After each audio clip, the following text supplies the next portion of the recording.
En ce moment, je termine la dernière relecture du tome 3 de l'Odyssée de la Belle à Miroir. Les 2 premiers tomes sont dispo à la commande, le lien dans ma bio. Et c'est assez spécial parce que je dis au revoir à mes personnages, à mon univers.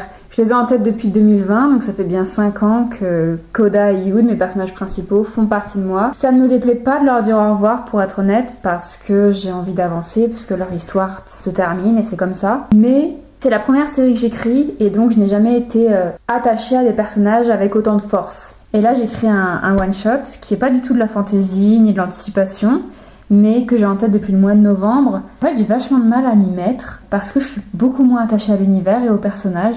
Sur les derniers livres que j'ai écrits ces mois derniers, qui n'étaient pas à l'Odyssée de la Belle à Miroir, j'avais moins ce souci parce que c'était des personnages qui s'inspiraient beaucoup plus de moi, ou alors c'était des univers de fantasy, donc ça me rappelait un petit peu la Belle à Miroir. Mais là, c'est vraiment rien de tout ça, c'est des personnages qui sont assez éloignés de qui je suis. Et comme en parallèle, je termine l'auto-édition du tome 3 de la Belle à Miroir et je dis au revoir à mes personnages, je pense qu'il y a un petit blocage qui s'opère où j'arrive pas à avancer et à m'intéresser à des nouveaux personnages. C'est mon petit souci du jour, rien de grave. Maintenant que je l'ai intellectualisé, il va falloir que je l'accepte et que je me dise bon, on avance. Et il faut que je fasse de la place dans mon petit cœur pour ces nouveaux personnages qui méritent tout autant d'exister. Mais comme c'est un one-shot, je sais que je ne les aurai en tête que pendant quelques mois, du coup je m'investis moins. Et l'histoire me plaît beaucoup, donc je vais y aller.